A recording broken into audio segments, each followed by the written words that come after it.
Few years ago, I met three different leaders. The first one was loved by everyone. He was the type people called approachable. Whenever he's around, the office was always lively.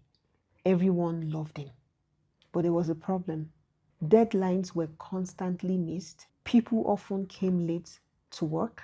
Many office policies were ignored, not because the staff intentionally wanted to disappoint him, but because they never took him seriously. Then after a while, I met another leader. Now, this particular leader was the total opposite of the first leader. So this second leader was someone that whenever he walks in, whatever conversation you were having died immediately. There is just this dead silence.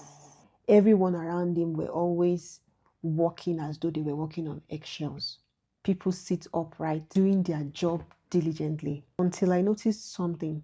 No one asked questions. No one challenged bad ideas. And the truth is, they were actually productive, but they were walking in fear. This is the third leader I met. She is the type everyone trusts. And she was someone that everyone in the organization was vulnerable with. And for the longest time, I had always thought, what exactly is leadership? Because many people see leadership as being acceptable and loved by all, while others see leadership as being feared, unapproachable, being inaccessible. Should leadership be loved, trusted, or feared? What do you think? Let's begin with love, something very much relatable. People tend to see love as being friends with everybody. No, leadership is never a popularity contest. Love in leadership simply means people genuinely care about you because they know you also care about them. Humans often give more effort or more attention to people or leaders who value them. There's a level at which leadership through love can create loyalty, whereby people stop working because they are paid, but start working because they feel involved, they are cared for, they are genuinely loved. Love in a way creates loyalty in leadership system. If you love your people genuinely, you will definitely get their loyalty without fighting for it. It's easy for you to, go against a particular person because you don't really value them, you don't love them. But once you have an interest in someone, you find it subtly easy to obey their instruction, to reason with them, to find out what their interest is. Let's look at it this way. For every guy that is interested in a lady, often wants to know about her, know how to please her, know how to do things that will make her smile and be happy, right? So this is also applied in leadership. If a leader is loved, your people seek ways to please you by all means. Should a leader be loved? Yes, a leader should be loved. The next thing is, should a leader be trusted? Yes, a leader must be trusted.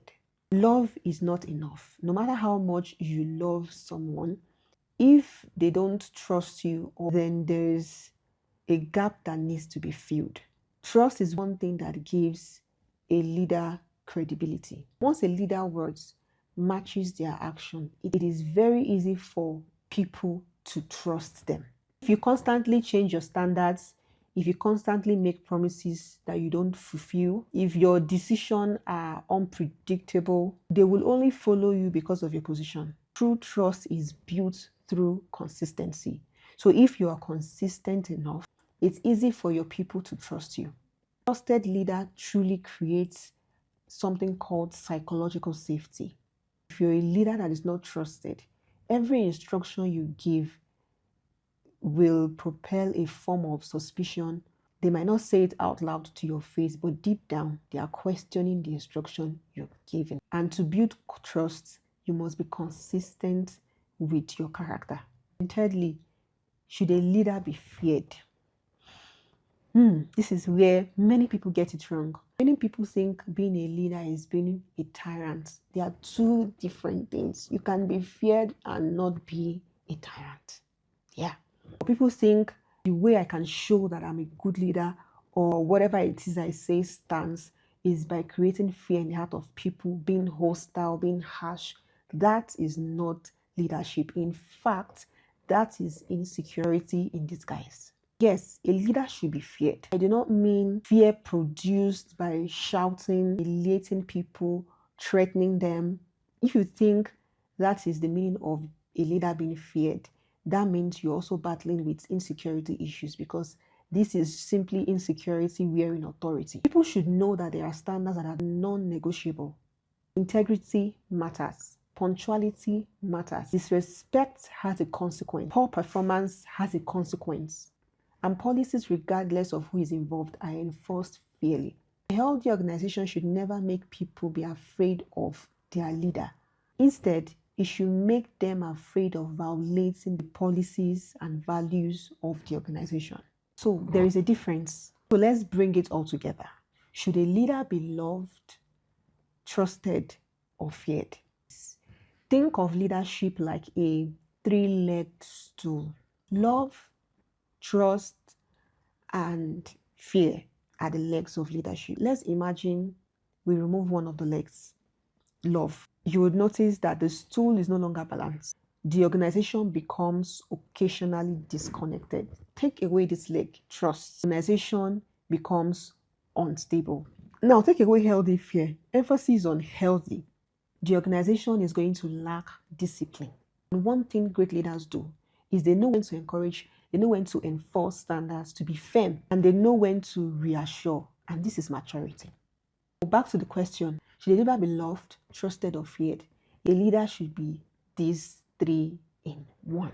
So leadership isn't about choosing either to be loved or to be trusted or to be feared.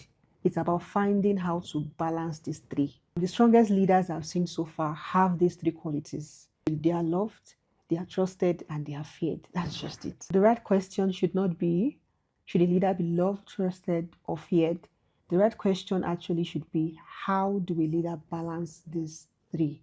If you uphold any one higher than the other, it's a sign of weakness. Finally, let's think about raising a child. A child should know that you love them. At their correction stage, you need to correct a child when they need to be corrected at that phase. But before that, there should have been a level of love. A child must know you love them. A child should also know that there are boundaries. And if the boundaries are ignored consistently, there are consequences. If you take away love from a child, the child grows with insecurity. If you take away trust, the relationship breaks. No connection. If you take away consequences, discipline disappears. A leader should be all these three. It is similar to parenting. You must be loved, trusted, and feared. Healthy, feared. And if you're missing any one of these, your leadership will eventually develop a blind spot. You need these three: love, trust, and healthy fear to thrive as a leader. It gives you the balance. So thank you so much for watching this video. If you got value from this video, do well to subscribe if you're yet to subscribe. Like, share, and comment. Let me know your perspective on this. See you in my next video.